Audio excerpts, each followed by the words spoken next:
You want to know how a man destroys his own life? He doesn't do it all at once. One late night, one touch, one lie, and then one day he realizes the devil never asked for his soul. She just borrowed it, piece by piece. The Coming of Jezebel, Part 1. The Seduction. Daniel Waugham was not a man who believed in the devil. He was a man who believed in spreadsheets, in quarterly projections, in the solid, dependable arithmetic of a life built brick by brick.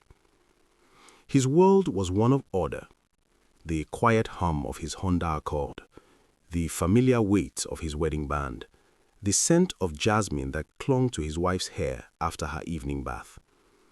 At 42, he was the head of strategic acquisitions for Meridian Global, a position he'd earned through 20 years of diligent, unspectacular competence.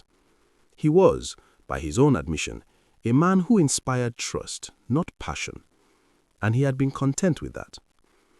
His wife, Nadia, was the axis upon which his ordered world spun. She was a high school English teacher, a woman with laugh lines that deepened when she graded her students' earnest, clumsy poetry. Their marriage was a comfortable, well-worn coat. It was not the fiery romance of their 20s, but it was warm, it was secure. They had 2 children, a boy in his first year of college and a daughter, a junior in high school, both bright and unfailingly polite, testaments to the stable home they had built. Daniel would often sit on their back porch on a Sunday evening, a glass of bourbon in hand, listening to the cicadas, and feel a profound sense of achievement. He had done it. He had built the life that had been expected of him. Then Simone Cross walked into his office. She wasn't introduced as a tempest. She was introduced as a solution. Meridian Global was hemorrhaging money in its mid-level logistics division, and the board had decided the rot was a result of antiquated accounting practices. Simone was the financial architect they'd headhunted from a rival firm. She was 35, with sharp, intelligent eyes the color of obsidian, and a handshake that was a fraction of a second too long, just enough to feel like a secret being shared. On her first day, she wore a charcoal suit that was impeccable, and when Daniel, as her department head, gave her a tour, she listened with an intensity that made him feel, for the first time in a decade, as if every word he uttered was a pearl of great price. "You've streamlined the acquisitions pipeline," she said, stopping at the whiteboard in his office that detailed the next quarter's targets. Her voice was low, with a hint of a southern drawl she'd picked up from her mother. "You're still using a pre-2008 risk assessment model. It's conservative. It's safe." She glanced at him, a ghost of a smile on her lips. "It's leaving millions on the table." Daniel bristled. His model was his pride, a system he'd refined over years. "It's prudent. We're not a venture capital firm. We deal in sustainable growth." "Sustainable," she repeated, tasting the word. "That's a very marital word." She let the silence hang for a moment, her eyes not leaving his. "I'm not here to criticize the architecture, Daniel. I'm here to point out where the windows are." He should have felt patronized. Instead, he felt seen. She hadn't just looked at the spreadsheet, she'd looked at the man behind it. In the weeks that followed, she became his shadow. She was brilliant, there was no denying it. Her first audit revealed a series of redundancies that would save the company $700,000 a year. The CFO, a man named Harold, who rarely left his corner office, started sending Daniel notes of approval. "Your new hire is a gem," they said. Simone was given more responsibility, and Daniel, her direct supervisor, found himself in constant proximity to her. It began with the late nights. The logistics division was a tangled mess, and the only way to untangle it was to work after the chaos of the regular office hours had subsided. Simone would order food, not pizza, but tapas from a Spanish place she knew, with small plates of jamón and manchego that felt impossibly sophisticated. They'd spread files across the long conference table, and as the city lights blinked on outside the floor-to-ceiling windows, the world would shrink to just the 2 of them, the hum of her laptop, and the soft scent of her perfume, something woody and floral, like sandalwood and night-blooming jasmine, a twisted echo of Nadia's gentle scent. At first, their conversations were strictly business. Then they were about the business of the people around them. "Harold's going to retire next year," she confided one night, her high heels kicked off under the table, her feet tucked beneath her. "He's lost his nerve. You're the heir apparent, Daniel, but you need to start acting like it." "I'm not a politician," he said, pushing a Spanish olive along his plate. "I'm an analyst." She leaned forward, her chin resting on her stapled fingers. "That's your problem. You think the data speaks for itself. It doesn't. The data needs a champion. You need to want it." "I want to do my job well." "No," she said, her voice dropping. "You want to be comfortable. There's a difference." She held his gaze, and he felt a strange, uncomfortable flush creep up his neck. She was challenging him in a way no one had since his early career. She was holding up a mirror, and he didn't like the reflection he saw. A man who had settled, who had stopped striving. The conversations grew more personal, a slow, deliberate peeling back of layers. She asked about his children, and he found himself telling her about his son's struggles with calculus, her daughter's passion for debate. She listened with an empathy that felt startlingly intimate. When he spoke of Nadia, she would tilt her head, a sympathetic furrow appearing between her brows. "She sounds wonderful," Simone said, one evening as they were packing up. "A poet, an English teacher. That must be lovely." She paused, her hand resting on her laptop bag. "It must be a relief to come home to someone so calm after all this." She gestured vaguely at the corporate battlefield of their office. "It is," Daniel said, but the word felt hollow, even to him. Calm. He heard it now as Simone had framed it, a synonym for stagnation. Simone never spoke ill of Nadia. That was her genius.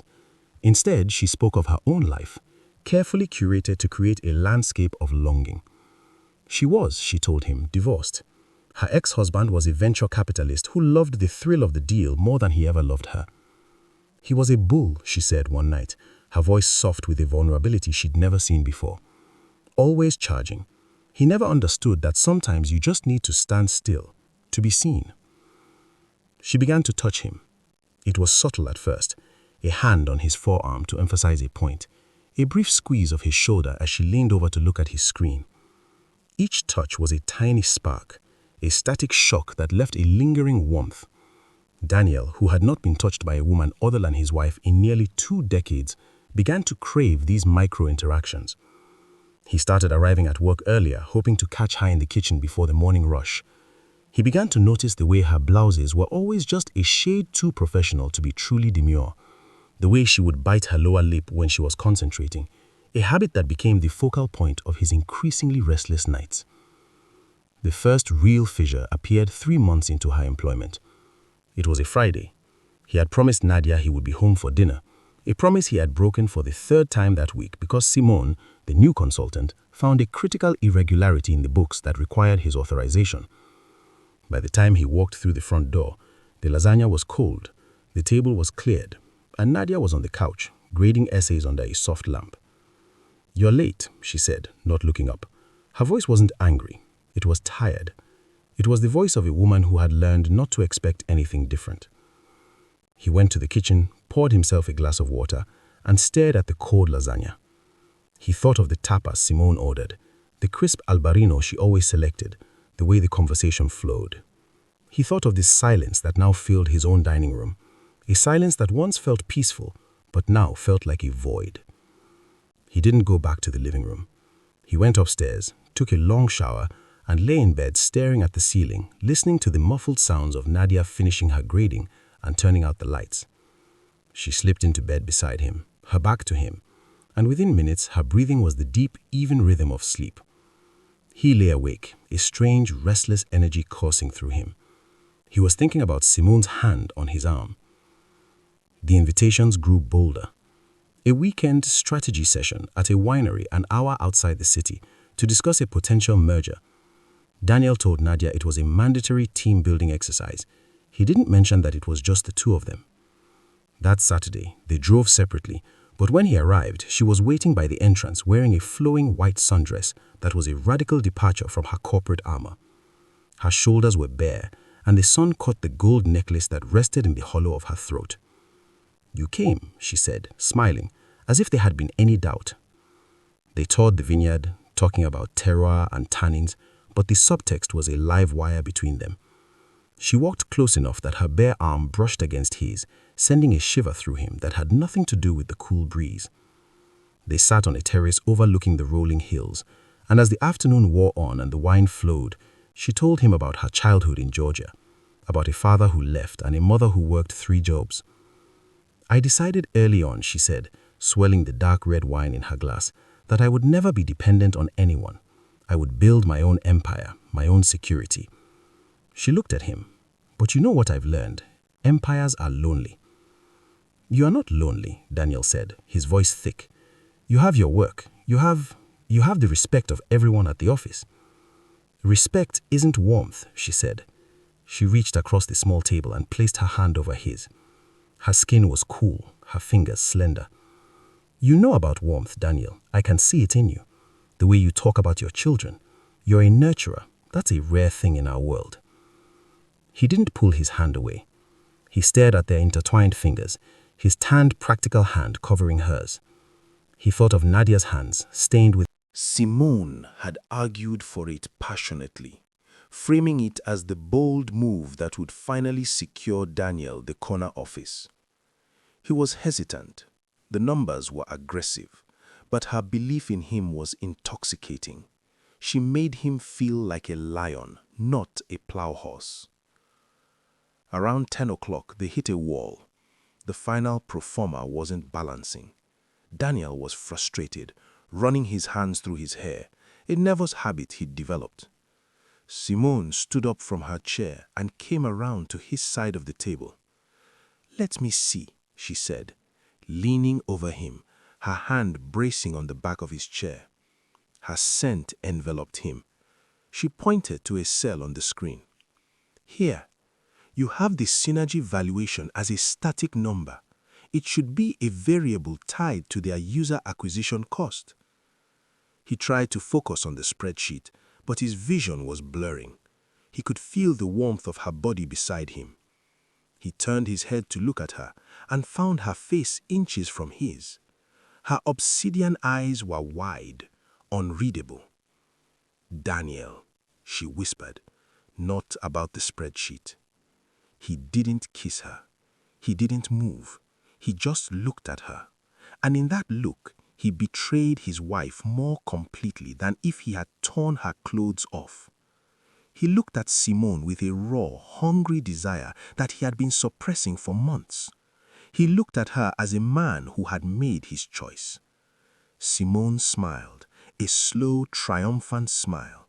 She straightened up, smoothing her skirt. "We are both tired," she said, her voice back to its normal, professional timbre. "Let's pick this up in the morning." She picked up her purse and, without another word, walked out of the conference room, leaving Daniel alone, his heart pounding, his hands trembling, the ghost of her proximity still burning on his skin. He drove home in a daze. He walked into the house and found Nadia waiting for him in the living room. She wasn't on the couch grading.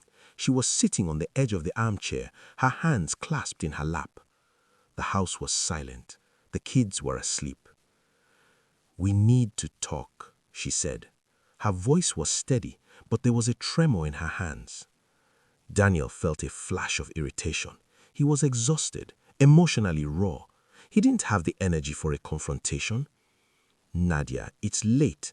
I've been working on this presentation all night." "I know what you've been doing," she cut him off. She stood up. "I know you went on a team-building retreat last month. I called the winery, Daniel. They had a record for a reservation for 2, for you and a Miss Cross." The words hit him like a physical blow.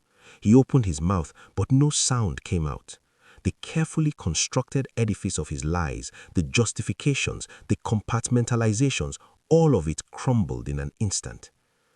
"I'm not stupid," she continued, her voice cracking for the first time. "I'm not a fool. I've watched you pull away for months. I've watched you look at your phone like it's a lifeline. I've watched you find fault with everything I do." She took a step toward him. "Are you having an affair with her?" "No," he said, and it was technically the truth. "I haven't touched her." "But you want to." It wasn't a question. He stood there, mute, his silence a confession more damning than any words. He saw the devastation flood into Nadia's eyes, a pain so acute it seemed to physically age her in front of him. She was not a woman who cried easily, but now a single tear traced a path down her cheek and she didn't bother to wipe it away. "I have loved you for 23 years, she said, her voice a low, trembling whisper. "I have built my life around you. I have made excuses for you. I have told myself that the distance, the silence, the lack of passion, that it was just the way we were, that it was comfortable, that it was enough." She drew a ragged breath. "But I see now, you are just waiting for someone to feel alive again." "Nadia, that's not—" "Don't," she said, raising a hand. "Don't lie to me anymore. I've had enough lies." She walked past him, heading toward the stairs. She paused at the bottom step, her back to him. "I want you to leave," she said, her voice hollow. He should have fought. He should have fallen to his knees and begged for her forgiveness. He should have told her that he would quit his job, that he would transfer departments, that he would go to marriage counseling every day for the rest of his life. But the man who would have done that, the steady, dependable, faithful man, had been eroded away by months of subtle manipulation, by the intoxicating attention of a woman who had made him feel like a king. In his place was a hollowed-out shell filled with resentment at being caught, with embarrassment at his own transparency, and with a perverse, stubborn belief that he was the victim of a wife who just didn't understand the pressures he was under. He didn't beg. He didn't fight. He went to the garage, got his car keys, and drove to a hotel. He checked in at 1 in the morning, and as he lay in the sterile, unfamiliar bed, the first thing he did was not call his wife. He texted Simone. "It's over with Nadia. She knows. I'm at the Marriott." The reply came within seconds. "I'm so sorry, Daniel, but maybe this is the beginning. Room 421. You don't have to be alone tonight." He stared at the message for a long time. The devil, if he had a face, might have looked like a screen glowing in the dark, offering comfort at the moment of greatest vulnerability. He thought of the house he had left behind, of Nadia's tear-streaked face, of his children sleeping upstairs who would wake to find him gone. He thought of the life he had destroyed with his silence, his passive complicity in his own destruction. And then he got up, put on his shoes, and walked to the elevator. He pressed the button for the 4th floor. When Simone opened the door, she was wearing a silk robe, her hair loose around her shoulders. She didn't say a word. She simply opened her arms and Daniel walked into them. This time he didn't hesitate. He held him with the desperation of a drowning man grasping a lifeline, not realizing it was an anchor. That night, he crossed the line he had been approaching for 6 months. And in the aftermath, lying in the tangled sheets of her hotel room, listening to her soft, even breathing as she slept, he felt no euphoria, no liberation. He felt a cold, creeping dread. He had lost his marriage, his integrity, his sense of self, and he had gained a woman he was only now realizing he didn't actually know. The days that followed were a blur of adrenaline and shame. Nadia had changed the locks by the time he went back to the house on Sunday to date clothes. He stood on the front porch, ringing the bell, but she wouldn't answer. His son, Ethan, who had come home from college for the weekend, opened the door. The look of cold contempt in his son's eyes was a knife to Daniel's gut. "She doesn't want to see you, Dad," Ethan said, blocking the doorway. "I'll get your stuff." "Ethan, let me explain." "There's nothing to explain. Mom told us everything. You were having an affair." It only happened after she found out? That makes it better." His son's voice was low and furious. "Just wait here." Daniel stood on the porch, a pariah in his own front yard, while his son packed his clothes into 2 suitcases and shoved them out the door. His daughter Maya appeared behind Ethan, her face blotchy from crying. She looked at her father with a mixture of hurt and confusion that was somehow worse than Ethan's anger. "I'm sorry, sweetheart," Daniel said, his voice breaking.